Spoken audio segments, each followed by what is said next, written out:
I have the distinct honor of having former Disney Imagineer Bob Weis, one time the president of Walt Disney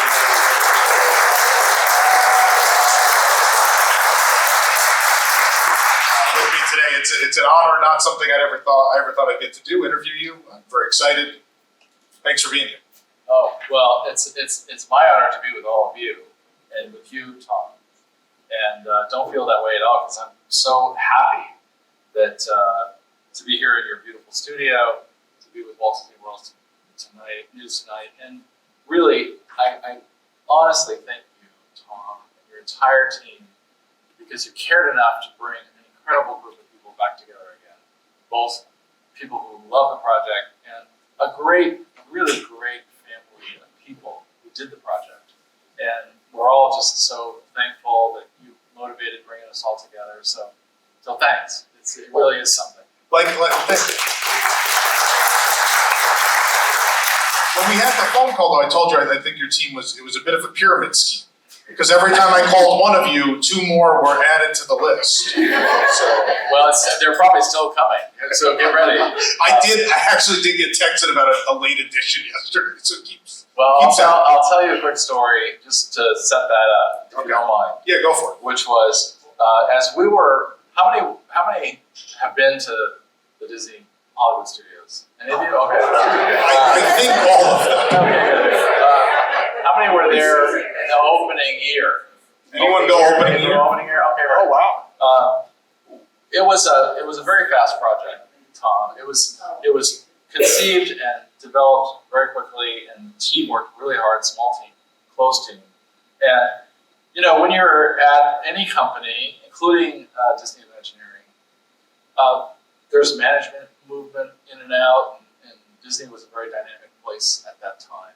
And there was a guy that came in who was pretty critical about everybody, and he was looking for anything that was wrong. It was a good thing probably for him, but he came in and he looked at every project from Disneyland to Disney World, every water park, hotel, everything, including Disney MGM Studios. And does anybody remember a TV show called The Waltons? Yeah. So what he would do is he'd take the team somewhere and he'd meet with them one by one. And he would try to get one to think on the other one. Like, they must be hiding something. So if I'll ask you, but if you don't tell me, I'll tell them, and they'll tell me something else. So he usually could get some dirt on what the team was doing. And he couldn't get anything out of any of us. So this is why you have so many people flying in, right? But eventually he got frustrated, and he said, that Disney MGM Studios team is like the Waltons. You can never get them to say anything bad about each other, and they all stick together. But to us, what a wonderful thing. What a wonderful thing to have a group of people that you trust, that you love, that you go through a very difficult journey with, and we've stayed together, and that's why I'm so grateful to you for bringing us back together again. Well, we're grateful to have you, and I think the word that most resonates in Disney theme parks is sincerity. I think when a project is great, you can feel that sincerity from the people who made it.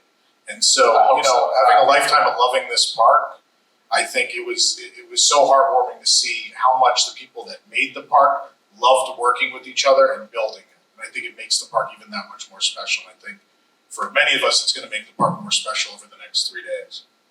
That's really, it's really gratifying. I was there yesterday, and we had such a great time. And when they asked me if I had come to Walt Disney World, and I said, I'd love to come. And I said, who I really want to be with and see are those cast members who have been there from day one. And there were, I think, something like 45 cast members there who had worked continuously since 1989 in the park. And so, that means you have, rides and shows, you have people that have been there for their entire careers or moved over and stayed their entire careers, though. And then, I was thinking, well, this means that in the Primetime Cafe, which we created, that means somebody started out as the daughter ended up the mom and is now the grandmom. So, it's just, there's such a richness and dedication to people, especially cast members, especially Imagineers, to loving these projects. And you're never neutral. They're just too big a part of your life to be neutral about. Well, then this sets up a question I was going to ask later, but I'm just going to go for it now. Obviously, some of these things are timeless, right? The Pirates of the Caribbean, Haunted Mansion. Some of these things are inevitably replaced. You pour a lot of heart and soul into every project you all work on.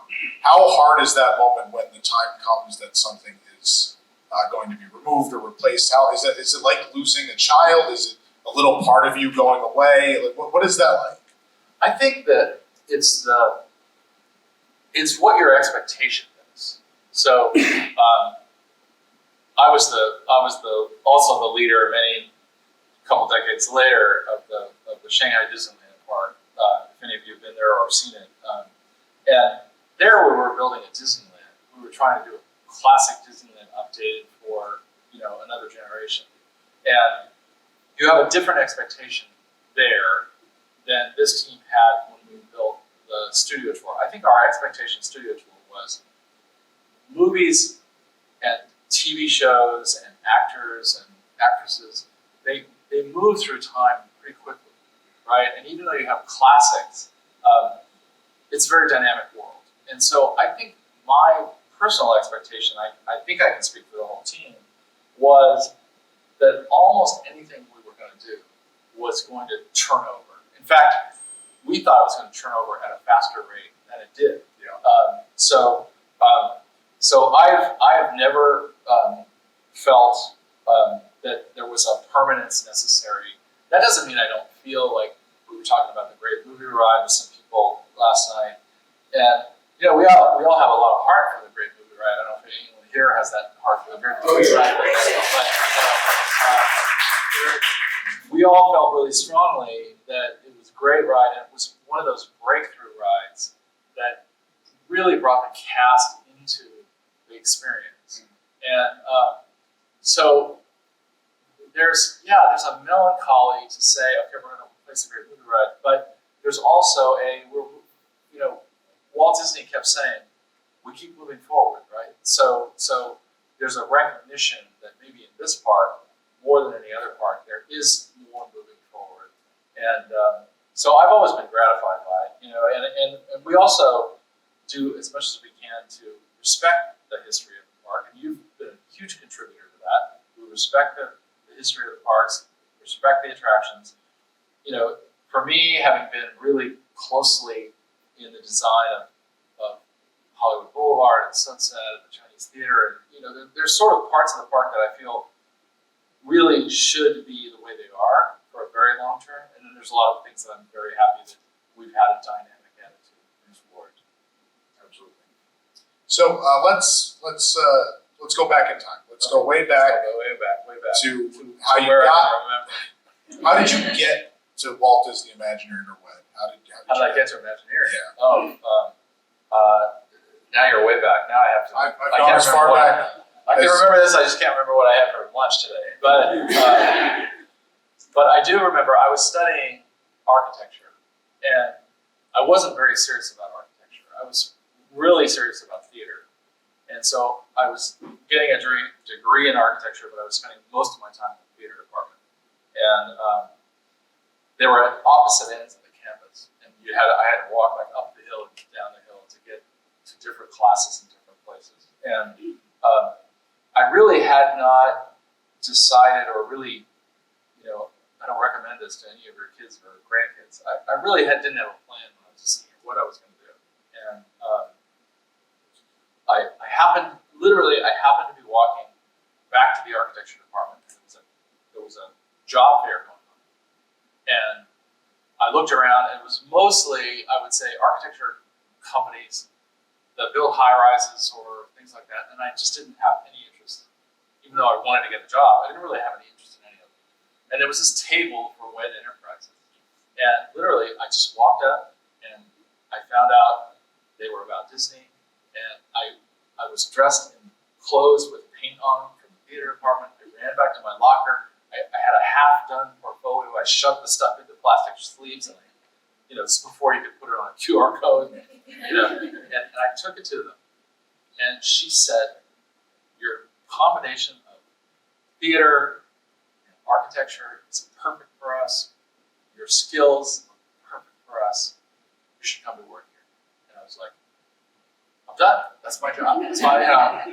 I don't know who you were 5 minutes ago, but that's where I want to go to work, right? And so I finished out the year knowing that I was going to go to what was called at the time WED, going on WED, right?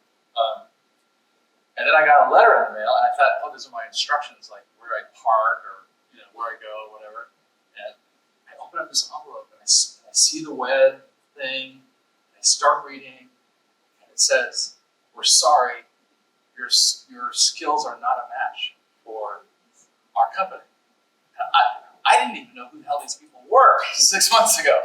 But now I'm devastated because that's where I thought I was going to go. And my sister, I'll cut this short, but my sister encouraged me to call them. And she said, maybe they didn't understand. They're HR, they didn't make a mistake. It's the letter. But I called and they said, "We're not sure what happened, but you should come back in for an interview."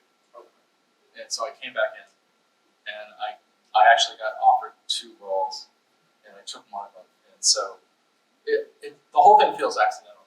It feels like the story of the luckiest person on earth, really.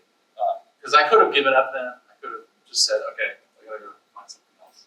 And I'm glad I didn't, because I did get in. What is your relationship with Disney before that? Were you a fan of the films? What was your connection with Disney before that? Well, I'll tell you, I've got a text in my phone that says, "Make sure you tell the audience about the book." So I'm going to tell you about the book. And then she said, "Make sure they know it's on pre-sale. It's on pre-sale on Amazon." Okay, I've done my commercial. All right. But I have a book coming out, and it's called Dream Chasing. It's coming out at D23 in August. But I do talk about that, and I talk about my first experience with Disney was before the story I just told, which was as a cast member. And I got hired in as a popcorn ice cream vendor. What is it about popcorn and ice cream vending that breeds Imagineering? I don't know. I feel like all of you. There's a lot of us who've done that, and I think I'll take your question seriously for a second, and say that for me, being an ice cream and popcorn vendor out on the street at Disney, you serve in a different section each day. You might be at Fantasyland, you might be in Main Street, and even though you're busy most of the day, you're watching Disneyland. For a designer to have hours and hours to watch Disneyland, how it works, and see it on a Sunday morning and a Saturday night, and see how the ebb and flow of people and process and story works, it is really instructive. So I don't know if I'm making that up, but for me it did that. I mean, it makes sense. But it's just funny how many of you have that. Yeah, it's origin. interesting. And what happened was I was in college. I would drive down to Disneyland, and I would do popcorn or ice cream. And then one day, the boss came in and said, the guy who had been Walt's friend, who was the concessionaire for balloons from the beginning of Disney, even here in Florida, he died. They decided to pass over the business to Disney. So they sold the balloon business to Disney. And they said, we're going to take over. We Outdoor Foods, which had previously done popcorn and ice cream. We're going to take over the balloon concession. And so all of you folks are going to get trained in balloons. And you'll either do balloons or ice cream and popcorn. You'll be able to do any of them. And they took me in this cell. It was like a padded cell. It was a padded cell. Don't laugh. It was a padded cell. And the first thing you had to do is you had to count piles of uninflated balloons. And when Randy Prince is here tomorrow, he will tell you I'm not very good with numbers. He's the project manager in the studio, right? So I would count, and then I would kind of get to 46, and it was like, is that 46 or 47? Or was that finally, the lead came over and said, "What is taking you so long?" And I said, "No, they're all done." And he started counting them. One of them was 43, one was 49, one was 52. So he's already a disaster at the balloon business. And then you got to put this thing over this thing, and if you fill the head faster than the ears, then it'll blow up in your face. If the ears go too fast, it blows up in your face. It was a living hell. I don't know how else. So are you saying it's easier to build a theme park than to blow up balloons? By far. Okay. And then you had to tie them, then you had to tie a string, then you have the number one thing, which is you got to keep these strings from getting tangled. And here's the hidden tragedy of balloons. Next time you go to the park, think about this poor person. Go up to them and say, "I feel so sorry for you. Bob Weis told us about how terrible you are." And because every one of you has said this, I know you have, you're guilty. I can see it in your face. You have told someone, "We'll get one on the way out."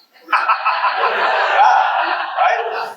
So think about that poor guy who is there, who is the "we will get one on the way out" guy. So at 1 o'clock in the morning, you're standing here trying to sell balloons as fast as possible.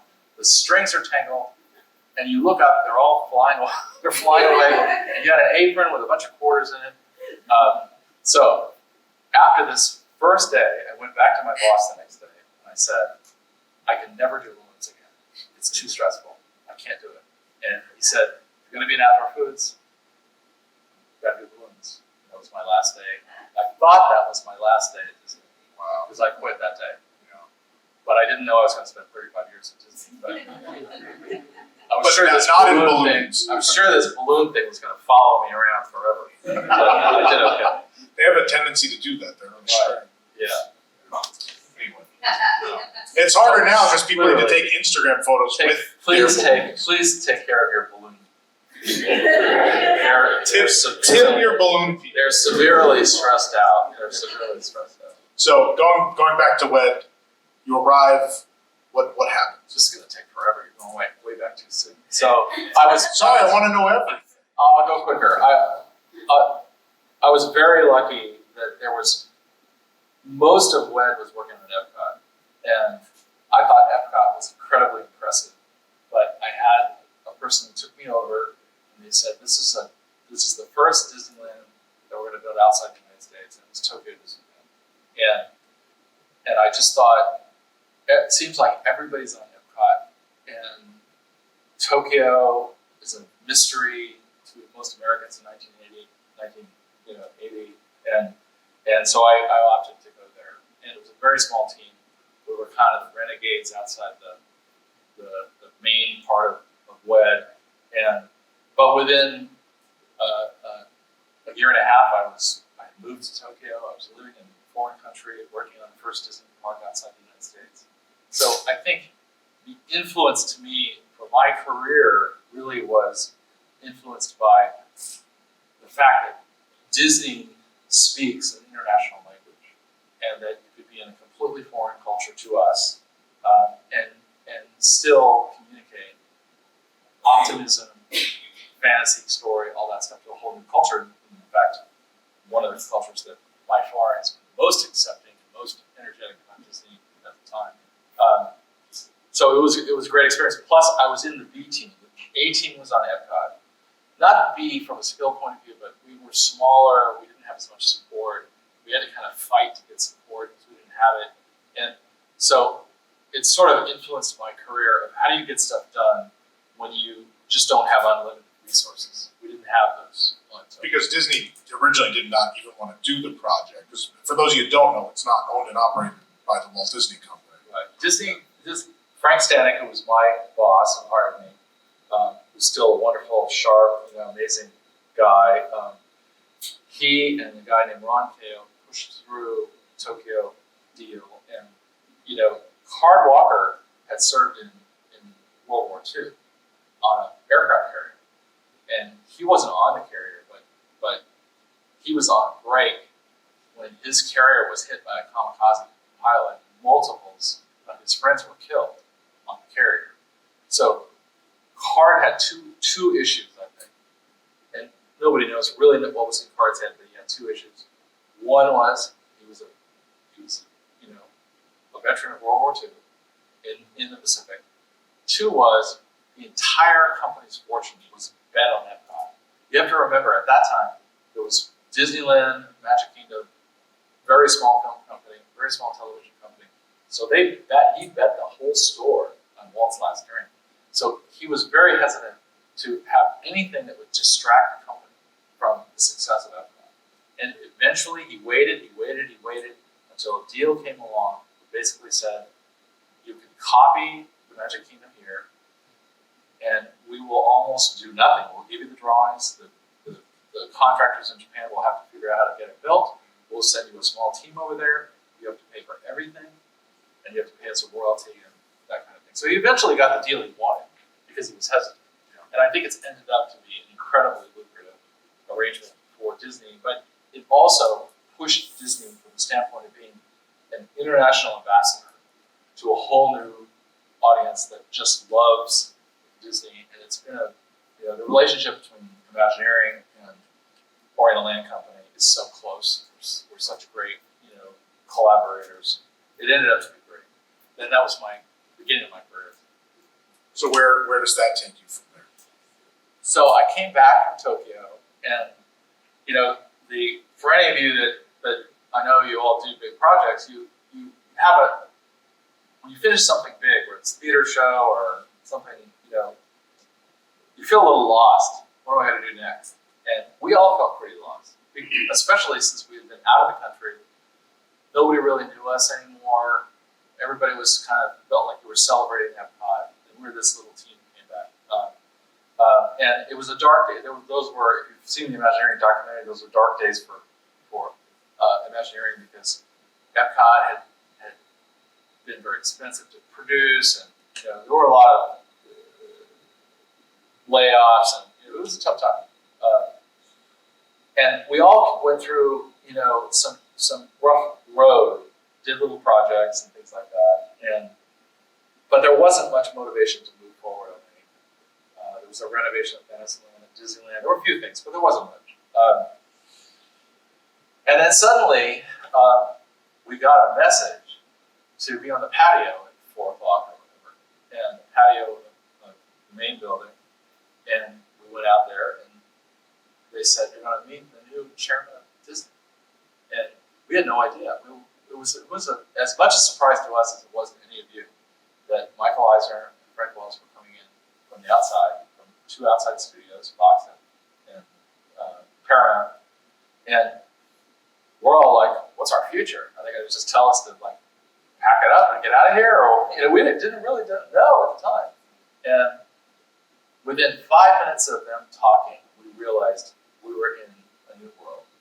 And they spoke so positively about what Imagineering was, how important the parks were, how important the pushing the story forward was, that it was remarkable. And Frank Wells, I always remember this. Frank Wells, there were at least 1,000 people on the patio, I would think.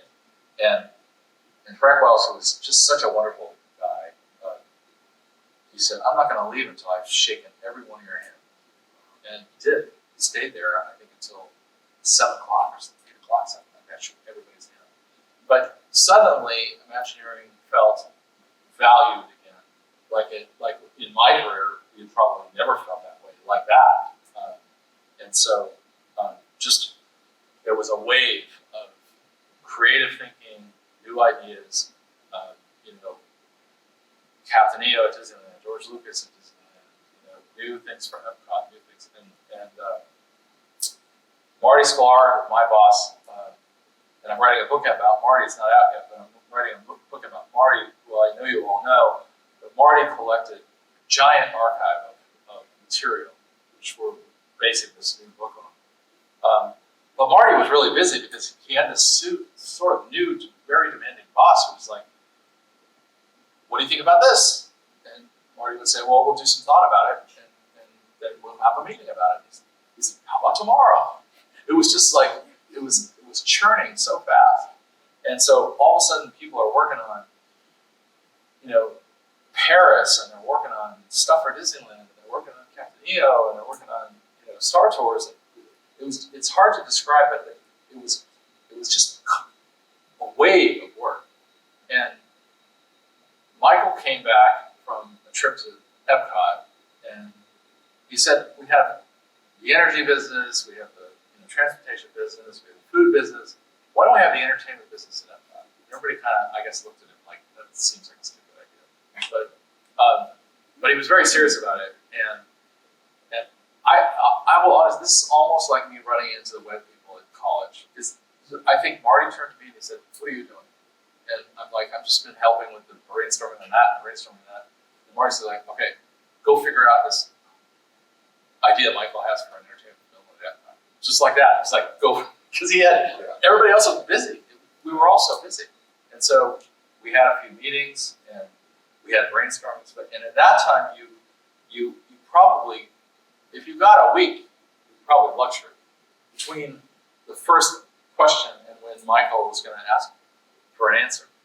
Not meanly, just he was so enthusiastic. Excited, yeah. Excited, like a kid on Christmas mornings. All the stories always sound like that. Right. So we came back and we had, at that time, entertainment was pretty simple. It was, our media entertainment was pretty simple. It was radio, it was film, it was television. It wasn't like the internet and games. It was pretty simple. So we came back with an idea of a pavilion. He sort of liked it. He said, keep going on it. And we're, in the meantime, literally he's seeing index cards, on the walls, and he's seeing really rough diagrammatical sketches and stuff like that. And we had a great meeting. We talked about this idea of what would you do with movies if you were going to do a ride. And we were all kind of like, we don't want to just do audio animatronic figures in the ride. We want to do something interesting. And we came up with this idea. Well, what if you got halfway through the ride and the cast member suddenly it breaks down and the characters in the ride affect the cast member, and one of them hijacks the ride. And we kind of thought, literally, that's the pitch. That's all of it. And oh yeah, well you could have a cast member, and they go into this kind of gangster movie thing, and there's a whole gang war, and the guy runs off and leaves you there, and then the gangster jumps in the vehicle, and the rest of the narration is a gangster instead of a Disney cast member. So we played around with this idea, I would say, for a week, literally. Harebrained idea, we had nothing else. And I go, anybody know, you all know Frank Armitage, wonderful Disney artist, came out of animation, great Imagineer, Australian, wonderful guy. But, I'm a kid, so he's an institution, right? But his office is down from mine. So I kind of crawl into Frank's office. Like, hi, Frank. It's like, what do you want? I have this idea. So I pitched this stupid idea about this ride to Frank. And he looks at me like, he has nothing to say. This is the stupidest thing he's ever heard in his life. And I said, do you think you could draw something up? And he kind of looks at me and says, he was working on a live now pavilion. He's got a whole lot of stuff to do. He doesn't really commit to anything. And he's not particularly interested in what I have to say. Even though he's a wonderful, nice guy, who I know for many years. The next morning, as I remember it, the next morning or so, he comes over to me and he says, can I show you something? And I said, great. And we go into his office, and he has drawn that scene. He has drawn the scene, and if you've ever seen this rendering online or anywhere, he's drawn that scene of the ride vehicle with the gangster street, with the trace of bullets over them, and he's drawn it, he's captured it in one image. If you say that a picture is worth 1,000 words, or a picture can launch 1,000 ships, Frank did it. He did it in one picture. And he said, I'd like to paint it. I said, so it went from a pencil sketch to really a kind of Rembrandt film noir. It's a beautiful piece. We have it ready to show for the weekend. It's one of the most famous paintings from Disney, I think, of many famous paintings, right? And so we have this meeting with Michael and Frank, and literally everything else we have is index cards, diagrams, big notes and stuff like that. And then on an easel, I put Frank's painting. And Michael comes in, and Michael was like a moth to a light. Whatever was the coolest thing in the room, he just fly to it. And he flew to that painting. And he said, I remember he flew to that painting, and he looked at it, and he told Frank Wells, we're doing the studio tour. That was it. That was the last time we ever thought about whether we were doing it or not. We didn't know what it was, we didn't know how it was going to be done, but pretty quickly it became bigger. We added sound stages. They said it was too big to go into Epcot. Let's put it on its own site. But fundamentally, it was green-lighted by one hand. It tells you the power of art and storytelling. Yeah, I mean, Walt sold Disneyland with a single painting, right? So right, with a painting that he did over the weekend with Herb Ryan. Yeah. So obviously, we're going to talk a lot about MGM over the weekend. So I don't want to spend too much time there. You led the project. Was that the first project you led at Wet? Absolutely. Okay. And like I said, it was nobody ever said you were in charge of this project.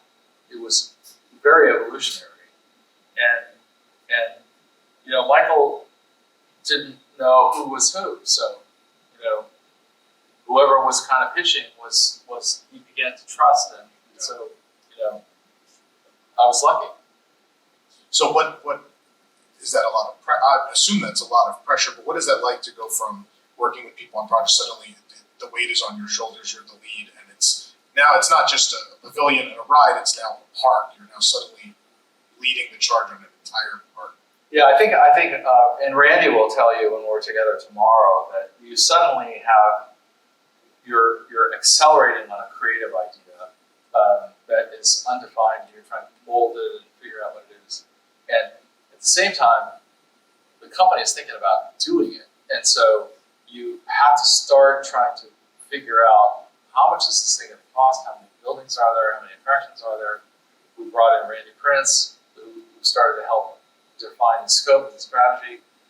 We brought in one of the greatest scientific minds of Disney World history, a guy named Bruce Laval, who really created the idea of guestology, guest analysis, guest capacity, service, all those things. And the three of us really started to try to define what this thing was. And when you had, at that time, somebody like Michael, who was a very creative guy, he kept just spinning new stuff and sending us off to, think about that, and we would go, think about that. And so we had this, on the one hand, an organization trying to figure out what is it, how do we put a scope of work together. At the same time, it's constantly evolving. So it eventually settled down, and we had a groundbreaking. But it never really settled down. I'd say that the studio was always in a state of becoming. We have a whole presentation tomorrow, which is just embarking on phase 2, essentially. Right. It sounds like you guys threw everything imaginable against the wall. Yeah, it was just it was Michael's first park, so he was anxious to do a lot with it. But at the same time, the company was starting Paris, work on it at Epcot, we had work going on everywhere, in the system, and so it was never a lavishly budgeted project. It was always way below what we had been spent on Epcot. And Michael was like, "It's a studio tour. You can, like this room. It's cool. It's backstage, right? You feel cool that it's backstage." So it was always under very tight financial pressure and always under time pressure because he wanted it in 3 years. He wanted it, ASAP. So I imagine that the next park you would lead would be Shanghai, correct? Or was there another park? The next, I did a lot of stuff, and we expanded the studios. The next park I led was actually a park called Tokyo Disney Seas, which started out as a studio tour. And Michael was really adamant. He thought, because the studio tour had been really successful at Walt Disney World, and he wanted OLC to do it next to Tokyo Disneyland. And OLC really never liked the idea. We did lots of versions of it. They never liked the idea. kind of knew they didn't like the idea, but Michael kept thinking they were close to a deal, and Frank kept thinking they were close to a deal.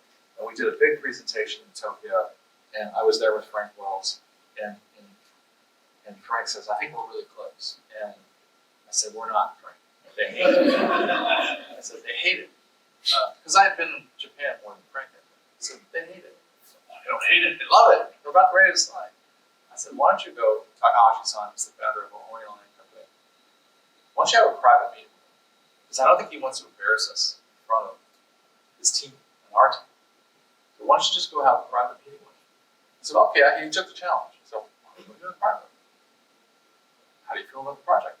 Takahashi-san, we hate it.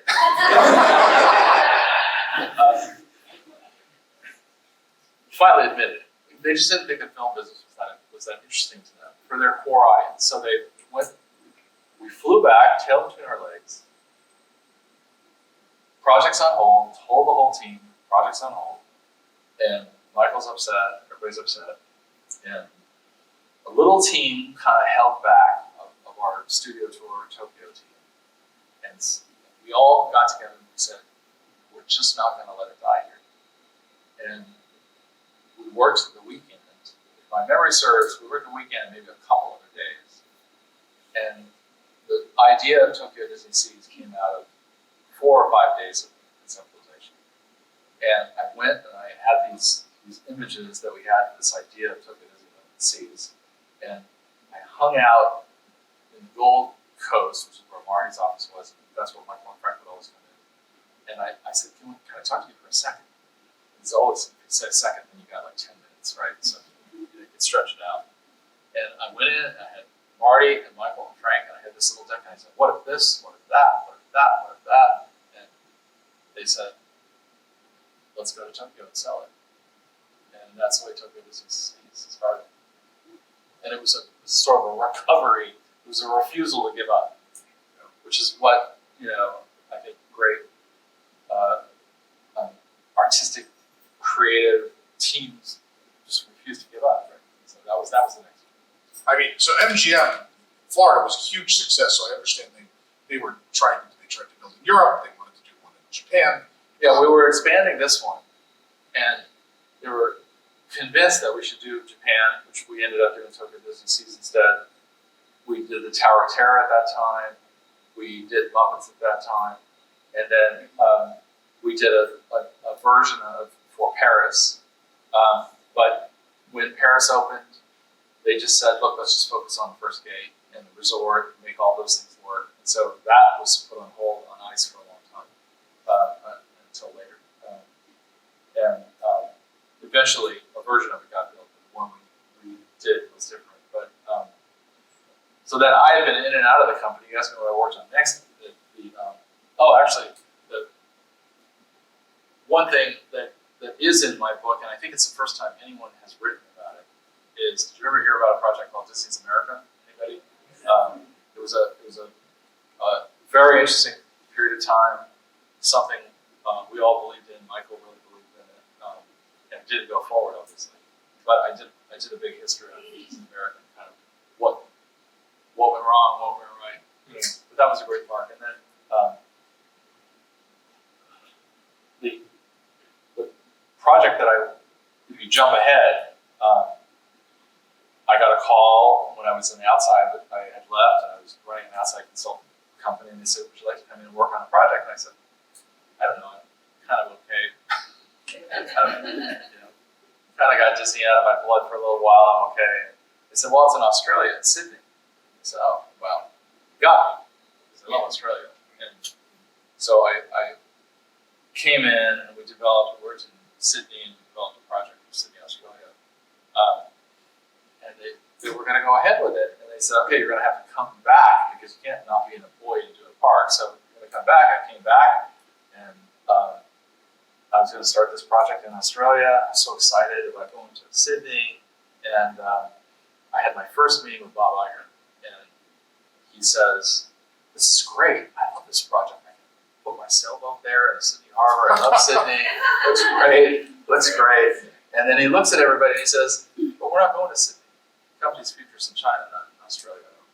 And so on my first day, I called my boss at Imagineering. I said, I think on my first day I just got fired. And here I am. I've moved back to California. I think I'm going to Australia, and the whole thing's canceled within a couple days. And he said, "It's no problem. We have work for you." I'm like, "What?" Just, I said, "Well, we're going to have you renovate Disney California Adventure." I went from moving to Australia to going to Anaheim. Jumps, driving down the road. And DC at the time was, you all know the history. DC at the time was just thought of as just kind of not a appropriate next door to Disneyland. It just didn't do what it was supposed to do. And I never criticized Imagineers for their work because we all do what we do under the circumstances we do. And we all do the best job we can. But the cast wasn't happy with it, the Imagineers weren't happy with it, the audience wasn't happy. It was just a tense situation. And Jay Rasulo was head of the parks at the time, and he basically said there was this giant, massive amount of work they wanted to do in DCA. So he asked me to downsize it a little bit, but not very much. And he said, if you can prioritize this, we'll do it. So I came in, and it was mostly work that others had done, but I formed it. I sort of tried to figure out how we could get it into a doable package. But it still was far more than had been spent on the park in the first place. It was far more than that. So we spent more to bring it back than had been done in the first place. But it was Cars Land, was all of the new, the street and entrance, all that stuff. And I remember telling Bob Iger, he said, "You're really going to tear down the entire main entrance?" And I said, "Go back to Disneyland, and you're going to tell me that the beginning of the movie is as important as the end of the movie. It doesn't start right. If it doesn't start right, you're never going to get there." And there was a feeling that was intangible. I kind of said, okay, what makes people love the park? What makes the audience love Disneyland? You have to think about the intangible of what creates love, right? And so I think it was Tom Fitzgerald, Coulter Wynn, two amazing Imagineers, who basically said, Main Street is Walt's memory of his childhood, Marceline. And what the beginning of Disney California Adventure should be is when Walt first came to Los Angeles, his memory of what that was like as an entrepreneur who found the studio. That was the big uplift. And then, we did a lot of things, but it was everything had to be sincere, everything had to be incredibly well done, and incredibly high quality. And we built this preview center at the park. As I said, we can't have any secrets in this audience. They have to be with us. So we built a preview center, we revealed everything, we put models in there, we had events, we had bloggers come in, because we wanted to say, you are a part of us making this work. And Mary Niven, who was incredible, was running the park at the time, and then George Calagridis came in from Paris.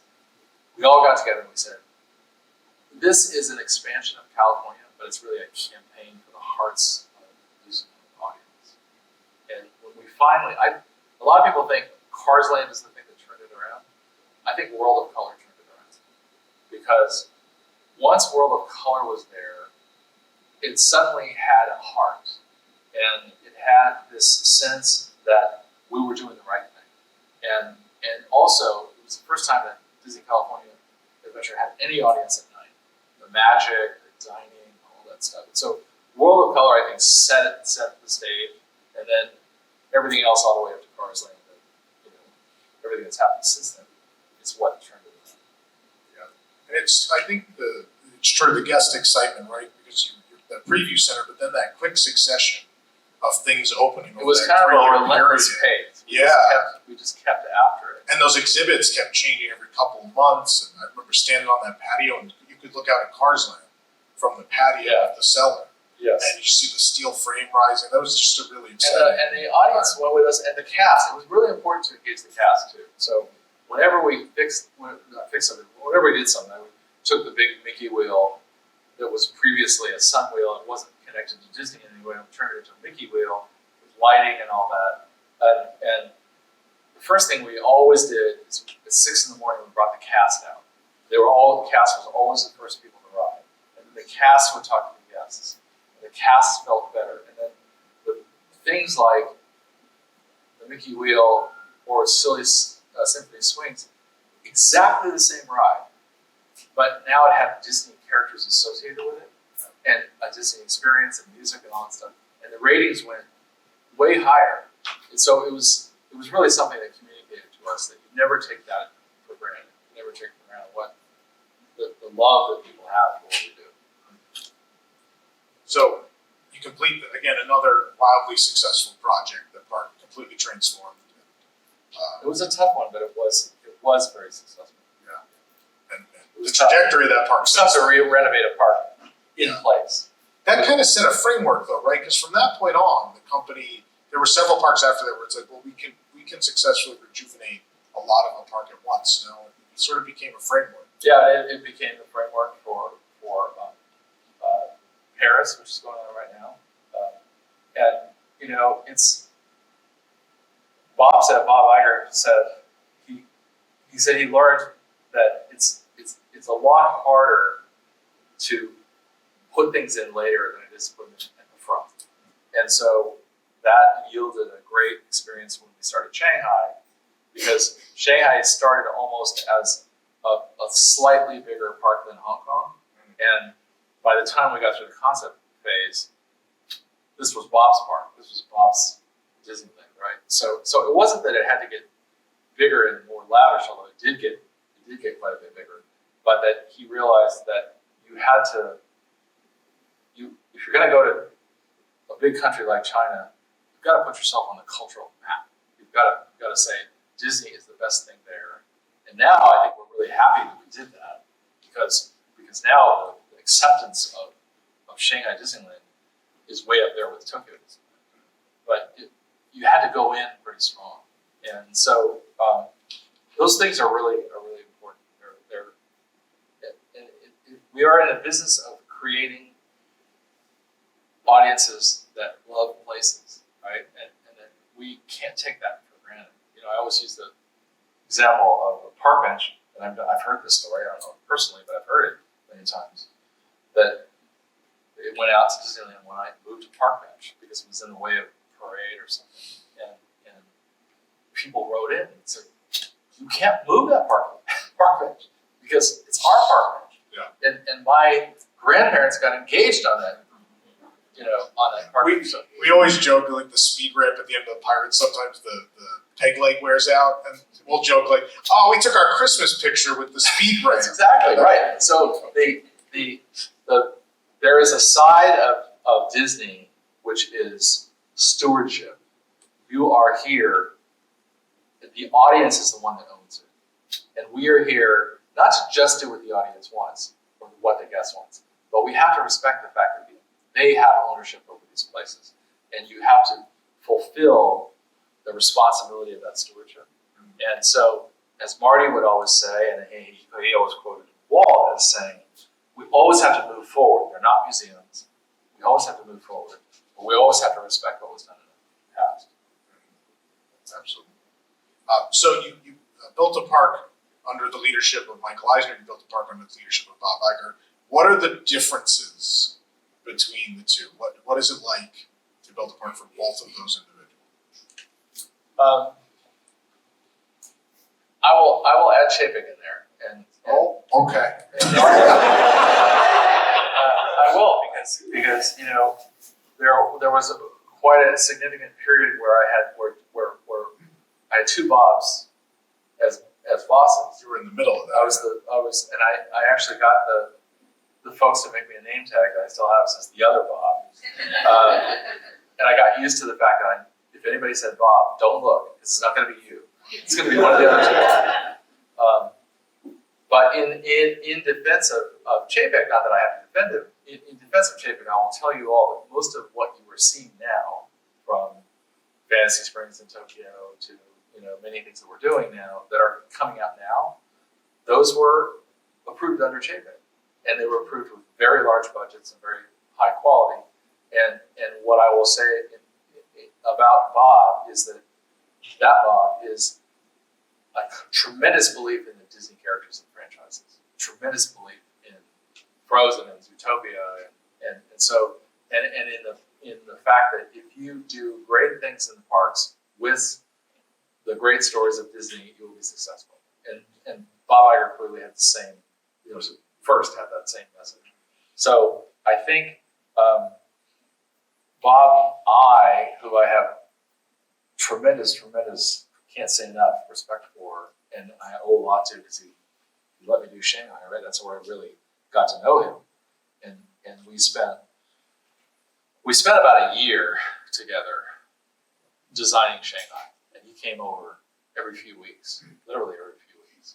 And we'd go through land, by attraction. We said, we want to change the main entrance. We don't want to do a train. We want to completely redesign Pirates of the Caribbean. We want to redesign. We don't want to do Space Mountain. We want to do Tron. A lot of kind of gutsy things that he went with us on. And we're very happy he went with us. And after we had gone through about, I think, I would never do this today, but we had gone through about 9 months of design. And I said, okay, now I want you to come back to WDI, but I want a full day. You're going to spend the entire day. We're going to go entirely through the park again, everything. From the parking lot to the hotel we're going to do everything in one day. So we had every team, every presentation. And for 9 hours, we went through all of it. So he was essentially like a guest going through the entire thing. This is Bob Iger. And I can't believe I did this. I can't believe I got him to stay for 9 hours. And because it was kind of like the last review. And then at the last minute, I said, we've assembled some of the team outside. Would you mind just talking to the team? And I don't remember this now. But I kind of understated it. I had 750 people outside. And it was the entire team. Moved them over from every building. We had them all out there. So he says, yeah, I'll talk to the team. I don't think he expected when he walked out that there was going to be 700 people on the patio. But Bob speaks from the heart. And he did it that day. Every time he came to Shanghai, we would take him around. Tough times, hard to build, hard to get quality, hard to get it all done. And he would still get out and talk to the team. Never lost his enthusiasm for us in the project. It was amazing. It's great. And so that eventually leads to you becoming the president of Walt Disney Imagineering. Yeah. And what is that like on a day-to-day basis? What is that job like? Well, it's the best job in the world. But I'll say, I thought, well, I've done Shanghai, I've done DCA, I've done Tokyo Disney Seas, I know all the Imagineers. This is just a bigger version of that. So, should be able to do it, right? And I was still doing Shanghai at the time. It was 6 months before opening. But we were embarking on Galaxy's Edge, getting ready to start construction on Galaxy's Edge. We were finishing Avatar, Pandora. There were a lot of challenges. There was desire to make Star Wars the biggest and best thing ever, but also do it on a very short schedule in two places at once, on some reasonable budget. So the challenges were formidable, and I had enough experience to be able to have credibility with my fellow Imagineers, I think, to be able to say, okay, I think you guys need to go do this. And it wasn't like me ordering them, it was like, you guys know, I'm telling you what you already know.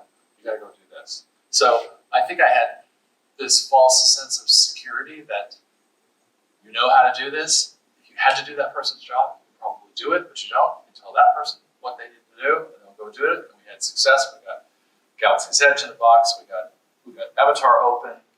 We got quite a few big projects launched. We took over Paris, and we got a massive renovation of the second park over there, which is just finishing now. Yeah. We got Fantasy Springs out. We got new cruise ships out. We got 2 out, and then Bob C went out and sold the 3rd one. Now we got 3 cruise. All this was like, this is like fantastic. And then we're sitting there. I was out on my patio, and 2 friends are there in Shanghai. There's something going on in Shanghai, and we don't know what it is. But people are getting sick. They're closing. It sounds like they're going to close Wuhan. But nobody knows what it's about. And we're like, I was sad for them because they were going back with their kids. And pretty soon we're like saying, yeah, but it'll never hit the US. It would never hit our parks. And all of a sudden, in like, how long was it? A week?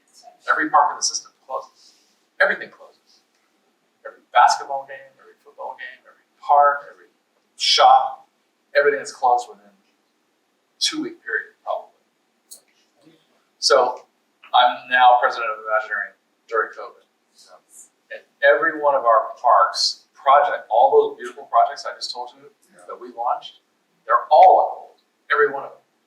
The ships are on hold because nobody knows how to do construction. You're just naming the biggest stuff. I mean, I'm there's probably tons of everything. small stuff. Every park had a major project that closed, and so now we're trying. And then I have to furlough almost all of Imagineering because we have no work for anybody, and we don't know how long the company's going to last.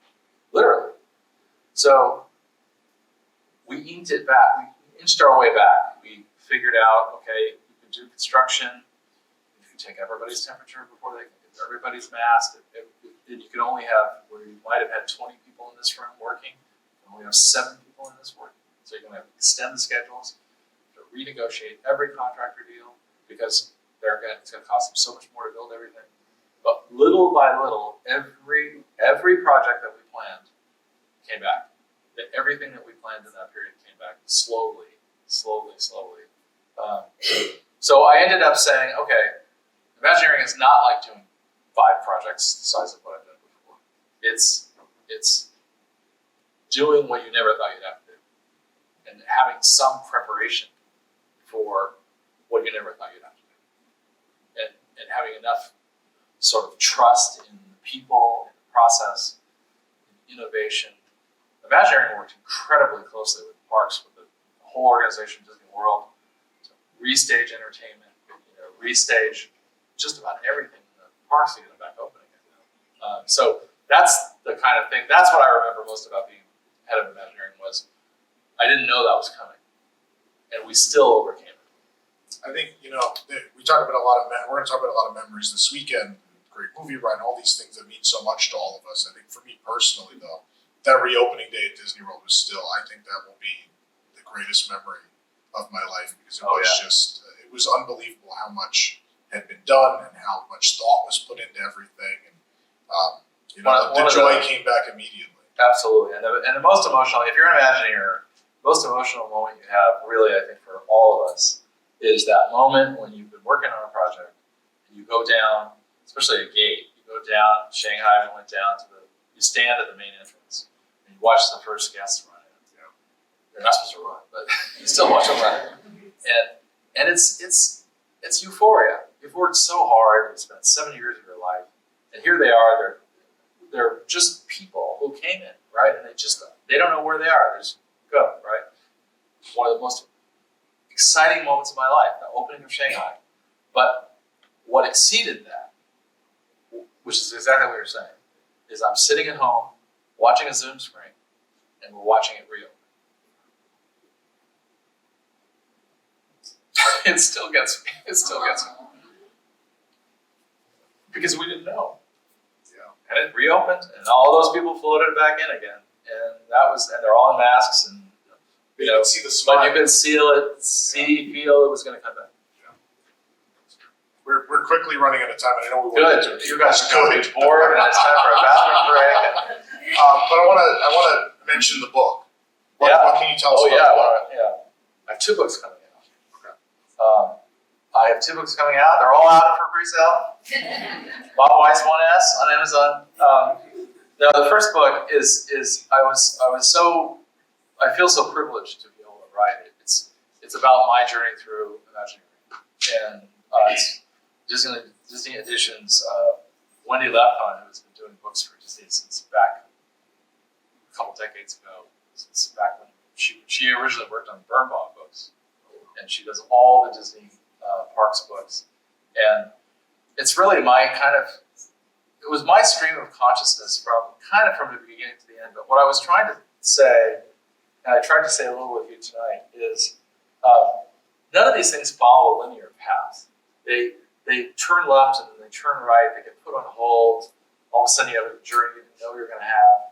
And eventually a lot of them get there, but they don't necessarily get there in a predictable path. And one of the people who read the book early on, I was talking about Tower of Terror, and I was talking about, Australia and Shanghai and Disney America. They said,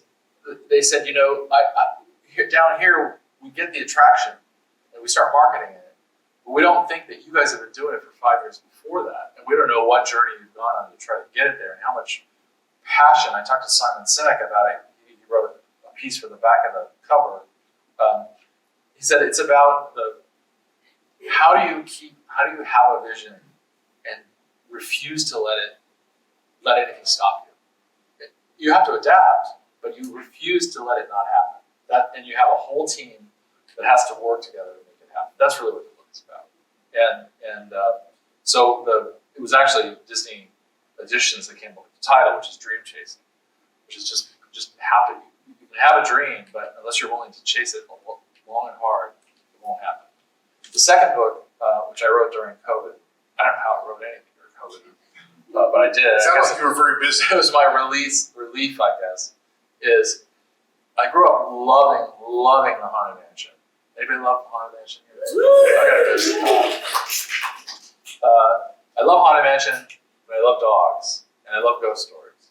So I always loved that moment where you're going along at the end of the Haunted Mansion, a ghost will follow you home. So I just was sitting there one night, and I thought, well, what if this kid, his dog dies, his parents take him to Disneyland, and as they're going through that, a ghost dog follows him home. And that's the story. So that's coming out. That's coming out in November. Dream Chasing. It's called Ghost Dog, and Dream Chasing comes out August 10th, I think, for Right at D23. It comes out at D23. Yeah. It comes out in September, but it'll be at D23. Are you signing at D23 then? Yeah. Oh, okay, great. We'll see you then. Thank you. All right, I'm going to come and take a couple minutes of questions, if that's all right. Uh-oh. If I don't know the answer, I'll make it up. And if not, you open a can of worms with that Sydney thing, you're going to get 500 questions tonight. It's all right. It's in the book. So Who has a question? Yes. Hi, Bob. We met in 2013 at the Colonnade Hotel. You were visiting your son's college, I think. Yes, and yes, gave your yes. business card. It was so kind of you. I told you I was moving down to Florida. And where are you now? I remember this. I'm here. Yeah. I'm here in Florida. And you were so kind to assist me with trying to get me a job down in Florida working for Disney. You impressed us. Absolutely. It was very kind. Service at the hotel, yeah. Well, it's very near and dear to my heart constantly, but you went a step further later in life when my nephew was diagnosed with cancer. Oh, yeah. And you really went out of your way to make something super special for him. His name was Danny, and he celebrated his birthday the same day as Mickey Mouse. And you and your team recorded this beautiful video for Danny that was Mickey Mouse, and you sent it over. And I mean, I know that making magical moments are, obviously a Disney forefront. You do them in your sleep, basically. It just comes very natural. And I'm used to that with the cast members. But what you did for me at your level, I just want to know. I mean, I'm forever grateful and in your debt, as you know. And I just love keeping up with you and things like that. But I just want to know on an executive level and how high you are in the industry. You're a great person, obviously, but is that across the board that it just comes that natural to want to help people, even in the highest of the rankings in Disney? Well, you make me tear up. That's wonderful. Thank you. Not the point, Bob. No, but as you see, it doesn't take much of it. I have my mother's soul. She could cry at anything.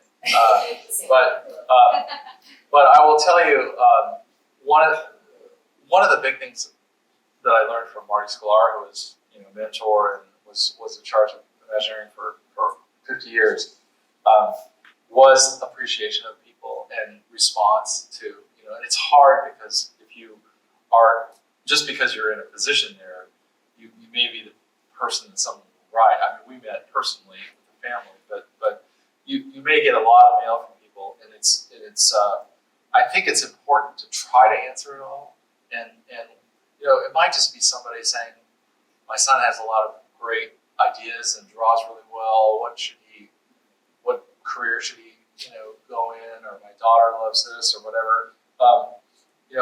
I think we try to do that. I think everybody tries. It's hard to keep up, but it goes back to this idea of stewardship that we are. It's not about us. It's about people's love for the parks and love for the projects we do. But people want that connection, and so it's very meaningful when you hear from people, and sometimes it's really emotional to hear from people what they the journey they've gone through to do something or to get something. So we always, I won't say everybody does. I have always tried to do that. The other thing that Marty did, which if you go out to Imagineers alumni, people that have retired years, they've kept these. Is he would write note cards on with this famous red pen.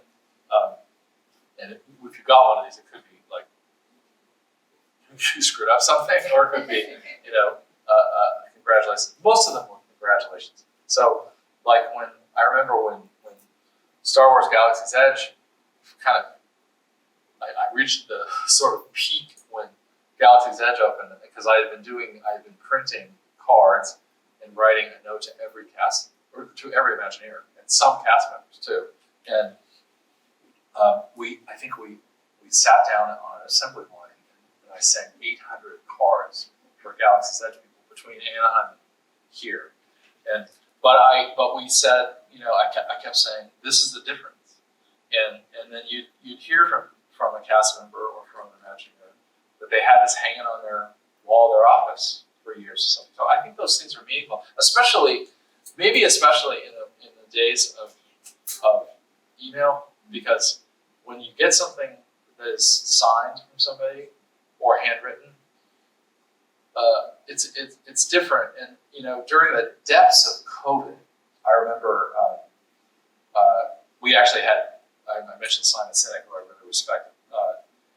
He came over and did a talk at the senior leadership, and he was masked. We were all masked.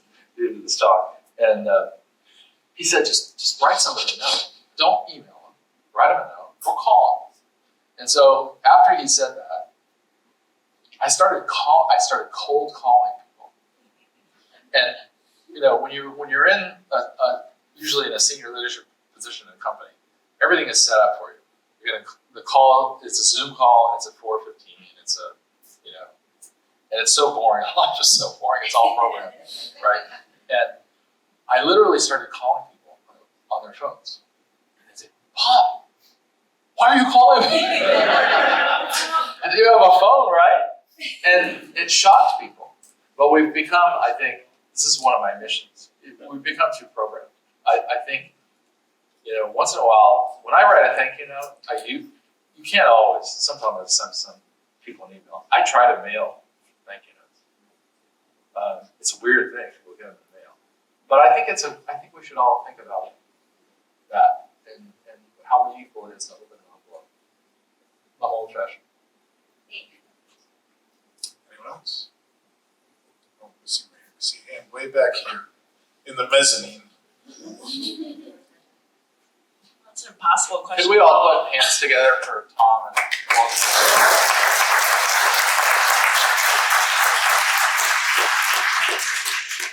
So I'm also an engineer, project manager. I've been in engineering for almost 10 years now. Dream job to work at Disney, so we're working on that. But something I feel in the parks is, and Walt's dream was always have something that parents can enjoy and the kids can enjoy. Yeah. And I'll be standing in line for a ride, and there's a 90-year-old woman in a scooter and a 6-year-old. Yeah. They're both as excited as I am to get on it. So I'm just curious how you direct a team to create something like that, because I think it's easy in retrospect to see how, like Rise and Resistance, how that's good for everyone. But before it exists, how do you drive the team to create something like that? I think you all, there's two things, and they come from, they're reinforced in Marty Sklar's 10 Commandments, which is also part of the book we're doing with Marty. There's walking in your guest's shoes, which is to try to understand who the guest is and what the guest is looking for. And one of Marty's big things that I've been reading lately, and I've really taken it to heart, is he talks about when you're in a crowded environment like a park, and you might be pushing a stroller, you might be in a cart, or something like that. That there's noise around you. Kids are hungry, whatever. That you have to make sure the story works in a lot of different environments for a lot of different people. You can't assume that everybody has the same attention span or anything like that. So we do try to think about, how do I tell a broad enough story that everybody can react to it. And part of that is getting off your ivory tower and sharing what we do. One of the big things I always tried to do at Imagineering was do peer reviews, to bring the Tokyo team in to hear what the Paris team was doing and vice versa, because you get kind of caught in your own little world. So we would do peer reviews ourselves, but we would also, if it was a family thing and we could test it, we would invite people to bring their kids in to try it. When we did Tron, we brought in, because if you've seen Tron, we built it first in Shanghai, but it's here now. You kind of get wedged into this bike, and we wanted you to feel like you were freewheeling in this bike with air all around you and everything. But we brought in people of all different sizes and ages and heights, and and you've done this because of engineering, right? We're trying to find out what you can do to do a broad audience. But at the same time, sometimes you do an audience segmentation. So not everybody wants to ride the Tower of Terror. It's not everybody wants to drop off that ride like that, right? So but you need some of those things. But at the same time, it's very clear that if we don't appeal broadly to families, then the audience doesn't get refreshed with a new generation. So I think you just try to find a balance of those as much as possible. And you keep reminding yourself, do we have enough for little kids here? What about if the teenagers are on that ride and the kids are not? What is there for them to do in the same vicinity of the thing? A lot of thought, as you know, goes into that. But it's the trick, right? That's the big trick, is to figure out how to make the parks broadly appealing to everyone. Questions? Go all the way around. Oh, we got someone on the way, though. I'm going to stop all the way. Hello, Bob. Hey. I was just curious, because as guests, we get to experience the projects that you guys design and create as Imagineers, and we get to see them for the first time. We get the wonder, but you guys are behind the scenes from day one designing it.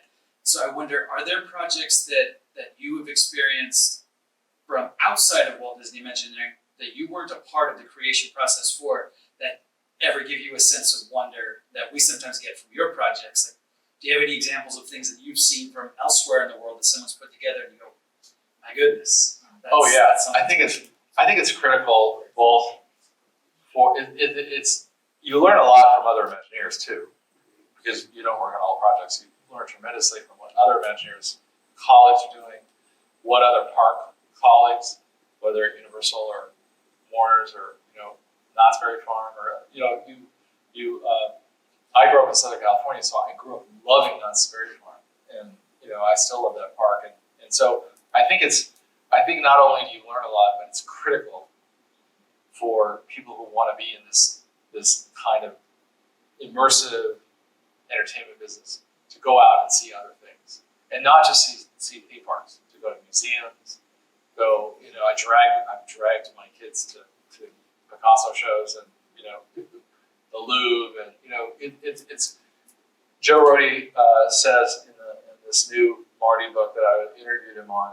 He said you have to understand other cultures and other kinds of experiences. You gotta have a huge library in your mind of stuff in order to be able to physically select what you want to do. And I think that's true of all of us. We have to go to house tours and go to parks and go to immersive experiences that are cropping up all over the place. It's really and you know, we're all busy people. I'm sure you're all busy people too. So it's hard sometimes to get out of your rut and go to a different new restaurant or see a different kind of food service. But I feel like it's important for everybody to experience things outside of. But I've been very inspired by a lot of things. I love to ride other people's rides. I'd say recently, if you ask me the thing that has most blown me away, completely blew me away, I was in Las Vegas and I saw the Sphere with you two. With Bono out there in this massive, you know, and I was just like, who's going to beat that? I mean, you know, so sometimes it can be humbling. But usually it's just like great to see other stuff. And you learn from everything. Who had the question on this side? Also, we're going to get Notch chicken dinner at some point, Bob. Yeah, really. Thanks. Hi. Am I projecting? I know. Yes, you are. Okay. It's terrifying. I'm curious, what has the transition been like for you going from being the head of an in-house creative department to being the head of a department with a park as a client? If that makes sense at all. Say it again.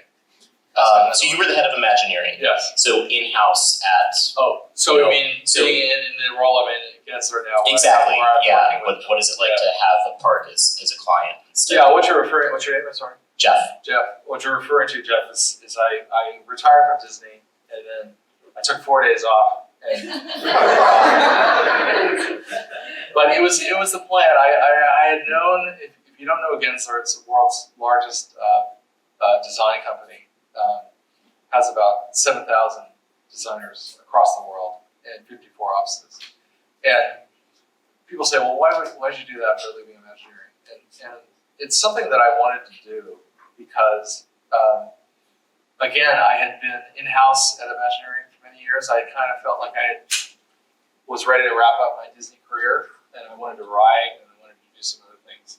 And the interest that I had in a place like Gensler was the breadth of creative people around the world. And so in a given day, I may be on the phone with Costa Rica or Riyadh or Paris or London or Charlotte. You know, it's just there's an amazing diversity of people and talents, and I just love that. I love, and there's also often there will be a project that comes up that the Chicago office found out about it, but they're collaborating with the Paris office.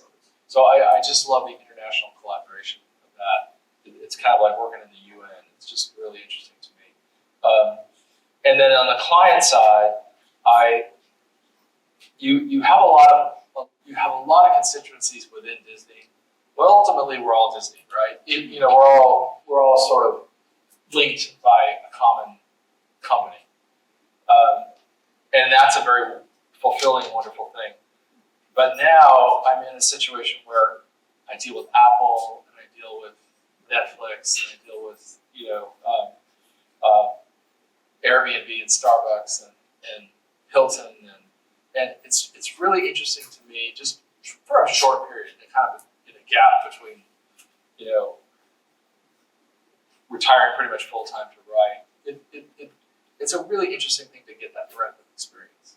And here there is a moment, I think, in time now, post COVID, and this interested me, where storytelling has become a priority for everybody, and it's become what most companies or organizations feel is the connection between them and their, in Disney we say guest, their consumer, their visitor. And so they're all kind of asking the same question. They're saying, I'm less interested in what you're trying to give me as a design, than what is the story you're telling to my visitor, and why are they going to want to come back again and again, and why is it going to positively reflect on me as a leader in this company. And that's what I find really fascinating right now in the world. And it seems to be kind of everywhere. Questions? So I can still learn, even though I'm 66 years old, I can still learn. Hi, I'm Bram. I'm Yeah, from Belgium. Hey. And as someone who's gone to Disneyland Paris a lot and appreciates all the little details that are in the streets from Main Street and Frontierland, what's one of your like favorite little fun details in any of the projects that you've worked on? Well, you mentioned one of them, which is that I absolutely love Main Street. I grew up with Main Street. It just feels to me like such a wonderful immersive experience. I love the old Adventureland, and you know those many original places in Disneyland still enthused me when I went there. When I was started to lay out Hollywood Boulevard, since we're talking about Disney Imagine Studios, when I started to lay out Hollywood Boulevard, I laid it out and I knew what the block lengths were going to be because I had a pretty good idea what we needed as a throat entryway into the park. And I knew how wide Main Street was because I just had studied it for years and I worked there. So, but I still went to Disneyland and walked it off with my feet. Walked out how wide the curb was, how wide the street was, how wide the next curb was, building to building, canopies, where the street trees were, because I just wanted to feel it with my feet. So I really like those places, and you know, one of my favorite parks is a non-Disney example because you're from Europe is Tivoli. I love Tivoli. Walt Disney loved Tivoli. Walt Disney was very deeply inspired by Tivoli to build Disneyland, and Tivoli has retained that same sort of magic, right? And you have Efteling, you have many European parks that are just spectacular, beautiful places. I love those places, all of them.